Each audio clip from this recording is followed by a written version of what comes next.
As a forensic pathologist, here's what I saw when Charlie Kirk was. The gushing blood points to a jugular vein injury. His arms pulling inward is very typical of decorticate posturing, which occurs usually during catastrophic brain damage.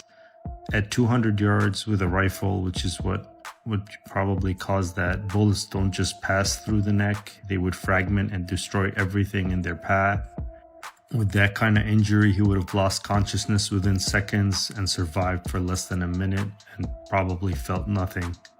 Law enforcement always finds the shooter, and violence in response to speech is never justified. The autopsy just dropped, and word on the street is Charlie Kirk didn't even feel a thing the moment he was hit. It was lights out instantly. This wasn't some messy scuffle or tragic accident. This reads like a calculated execution. No matter if you lean left, right, or don't care at all, this one detail changes everything. History shows us that some public figures had that tiny window of survival after being shot, giving people time to hope and pray. Dr. King fought for hours in a Memphis hospital bed back in '68, while Malcolm X was rushed to Columbia Presbyterian in '65 after taking multiple shots at the Audubon Ballroom. Doctors still tried to save him before calling it. But Charlie Kirk? None of that drama.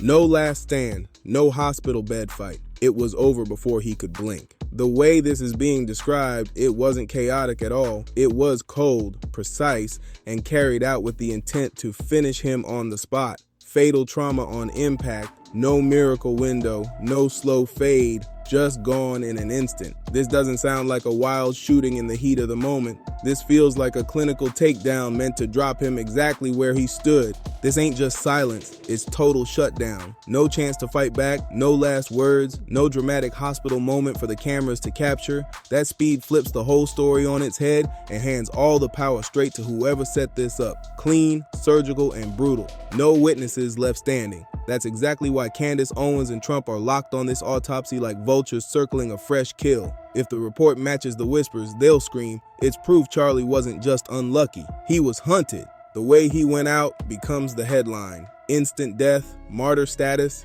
and you better believe movements feed off that energy. People that are telling me that just within 48 hours before Charlie passed away, his top Jewish donors were pulling funding from him, demanding that Charlie take their name off of the building that they had donated to Turning Point. I guess I can figure out who that is, how many people could have donated a building. And then once Charlie was killed, they said, never mind, put it back on the building. Okay. Charlie himself had alluded to a tremendous loss of money coming in, and we'll speak about that more. More people are going to come out with information. This is all inevitable. Okay. And I'll also point you in this direction. You guys remember Bibi recently was on a PR blitz, despite the fact that he was, fighting this 96,000 front war because it do nothing. Okay. He was doing a ton of podcasts in America. He went on to Patrick Bet-David's podcast. He went on to Brennan Tatum's podcast. He went on to the Nelk Boys podcast. Anybody find it weird he didn't do Charlie Kirk's show? Owens wasted no time sugarcoating a thing. She came out swinging on her podcast. In her eyes, Charlie Kirk wasn't just gone. He was straight up taken out, not passed away, not tragically lost, executed in broad daylight. And she came for blood, blasting anyone she thought was twisting the truth. What made her rant different wasn't sadness. It was pure rage. She even admitted she cried, something she said she never does, then flipped into attack mode, calling out political names and media voices she accused of hijacking Charlie's death to push their own agenda. She even called out one major leader by name, accusing him of flat out lying about Charlie's so-called last letter and trying to twist Kirk into some patriotic soldier story.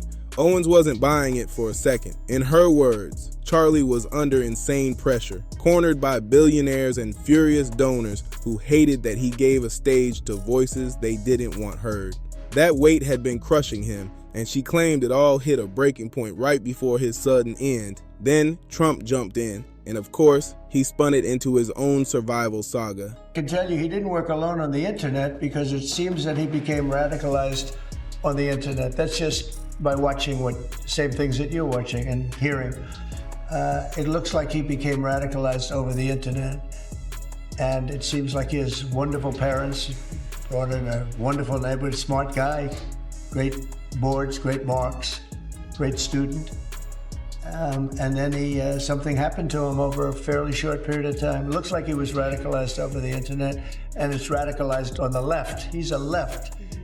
A lot of problems with the left, and they get protected, and they shouldn't be protected. But as you understand, I think very well from the tone of your question. Thank you very much.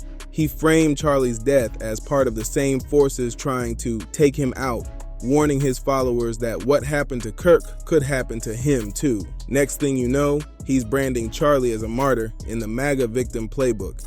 And that kind of talk hits his base like lightning. The optics pushed it even further, US flags waving alongside Israeli flags, the exact imagery that explodes across conspiracy feeds and ramps anger up overnight. Candace was already fanning the flames with raw emotion, and those flag-backed photos poured gasoline on the outrage. It turned into a live split-screen drama. On one side, Owens going off, raw and furious, painting Kirk's last days as a man under siege who refused to fold and may have paid the price. On the other side, Trump cashing in on the tragedy for his own narrative. To wake up. Because I am telling you, this is not a battle between left and right. We all thought that at some point. We believed that. You're my enemy, you're my enemy. It is not a battle between Russia, Ukraine. I don't care what your political issue of the day is. What is happening right now in the world and what just happened to my friend Charlie Kirk is a battle of sheer evil versus goodness. Trump blew Charlie up into more than a man. He turned him into a symbol, a rallying cry for patriots who swear they're boxed in and under attack every single day. Meanwhile, most other conservative voices tried to keep it calm and measured, but by then, the viral wave had already swallowed everything. Then the media storm hit. Mainstream outlets pushed Erica Kirk's widow speech, powerful lines about carrying Charlie's mission forward. Let me ask you, in the conflict of versus Hamas, who's the good guy?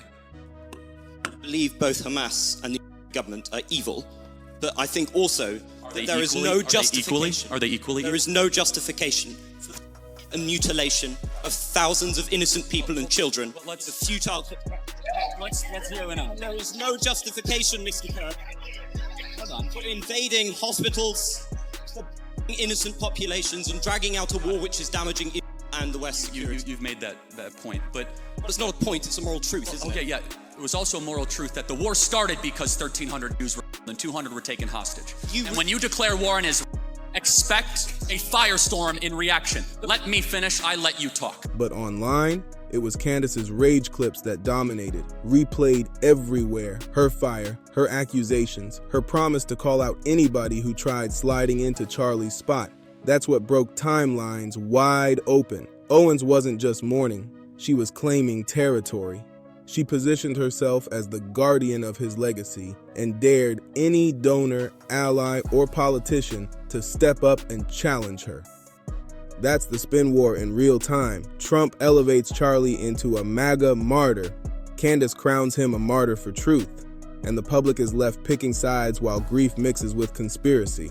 Ben, some people would accuse of wanting to ethnically cleanse. Some people in the government are saying, again, it's all over the place, right? You have opinions all over.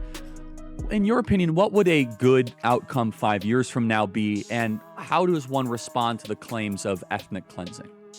So ethnic cleansing, the idea, presumably, that population movement is equivalent to ethnic cleansing. I think ethnic cleansing is a term that's been fairly recently coined to describe population movement during war. And the reality is that's been ongoing for literally all of human history. The idea that is, quote unquote, forcing people out of the Gaza Strip, that is not the stated policy of the government. The idea is if people want to leave, they can, but they're not being forced to leave. But here's the kicker, the part that had blogs and group chats buzzing nonstop. The whispers started flying. Was Charlie's death random? Or did it have giant fingerprints all over it? Rumor mill says he crossed some seriously powerful people, and that theory just won't die. I already dropped a few hints, but from here on out, I'll just call them that blue country in the Middle East. For years, Charlie Kirk was one of their loudest cheerleaders. You couldn't catch him on stage without him hyping their name every chance he got. Their government, their policies, their so-called special bond with America. Charlie was all in on that wave for years. He fundraised alongside their allies. posed shoulder to shoulder with their top lobbyists, and defended them on college campuses like the poster boy for their cause. But about a year ago, the shine started to crack. Slow at first, but impossible to miss. However, and I will say this, the behavior by a lot, both privately and publicly, are pushing people like you and me away. Not like we're going to be pro-Hamas, not like we're going to, but we're like, honestly, the way you are treating me is so repulsive. I have text messages, Megan, calling me an anti-Semite. Instead of constant praise, Charlie slipped in sharper questions. Instead of parroting talking points word for word, he started giving the mic to guests who weren't fully aligned with that blue country script out in the Middle East. And in politics, even a hairline crack gets treated like full-on betrayal. Fast forward to just days before his death. Charlie sat down with Ben Shapiro, and word is, things got heated. He pressed way harder than usual, grilling on policy, on influence, and on who's really pocketing the billions America ships overseas. Watching that sit-down now feels bone-chilling, like foreshadowing no one wanted to admit. People are replaying those clips, whispering, that's the moment he signed his own check. And here's where Candace Owens' podcast veers straight into conspiracy mode. She flat out claimed Charlie was drowning under pressure from billionaires and donors, the exact people who didn't want him cracking open that door. And online chatter, it's saying those donors weren't just wealthy Americans, but something far bigger. These weren't just random donors. They were heavy hitters, big-time allies locked in with that blue country out in the Middle East. And if Charlie was really starting to pivot away from blind loyalty, that made him dangerous. History's got receipts too. Plenty of voices who dared to question that region claimed they got smeared, deplatformed, or had their funding cut overnight. The running narrative is clear. Speak too loud against them, and there's always a price. And in Charlie's case, the whispers say that price wasn't just losing donors, it was ending up 6 feet under. Now, I ain't saying this theory is confirmed, but look at the timeline. A full year of quiet jabs, that tense sit down with Shapiro, Candace raging about billionaire pressure, and then, boom, Charlie's gone. No fight, no last words, no dramatic fade, just silence in an instant. That's why the streets are buzzing with one raw question. Was this random violence, or was it a brutal warning shot to anyone else even thinking about breaking ranks? Let's zoom out for a second. Because if history shows us anything, it's that sometimes the deadliest hit doesn't come from outside enemies. It comes from betrayal inside the house. And that's the dark shadow weighing heavy over the whole Charlie Kirk story. It's not just about who pulled the trigger, it's about who had the most to gain once he was gone. Don't forget, Charlie wasn't just some loud activist on campuses. He was a brand, a movement, and a symbol. Charlie wasn't just the golden face of Turning Point USA. That wasn't some cute college project. It was a multi-million-dollar empire stacked with billionaire money, and Charlie was the centerpiece. Remove him and suddenly you've got a vacuum. An empty throne everybody swears they'll honor, but plenty are already eyeing for themselves. And Candace Owens, sis didn't hold back. She flat out warned about snakes trying to slide into Charlie's chair, and that wasn't some poetic metaphor. It was a direct shot. She knows how filthy politics gets. One day, you're the youth's voice. The next day, your so-called allies are already practicing speeches, angling to crown themselves as the new face of the empire.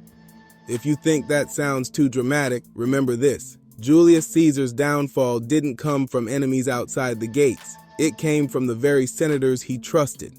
Betrayal and power always dance together, and history proves it. So here's the Judas question everyone's whispering. Who really benefits from Charlie going silent? Was it the donors grumbling that he went off script, the conservative influencers chasing his spotlight for years, or the political powerhouses who'd rather absorb his movement into theirs than risk him breaking away?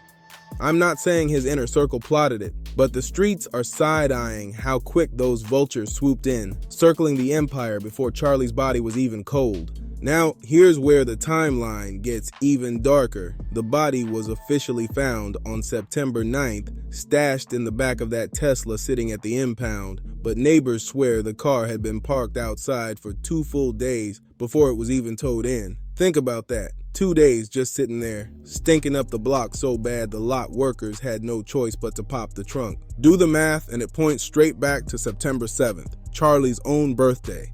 That's the date people keep circling, whispering that's when it really went down. And if that's true, then whoever planned this didn't just want him gone. They wanted it stamped on a symbolic date that fans would never forget.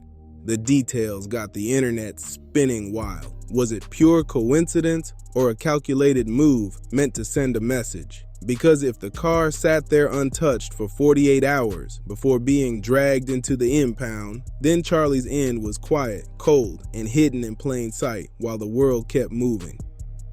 Now stack that next to everything else, a year of pressure, billionaire beef, Candace raging on the mic, Shapiro clips getting replayed like warning signs, and then boom, he disappears right on his birthday. No final fight, no last words, no chance to clear the air, just silence sealed inside a Tesla until the stench forced it open.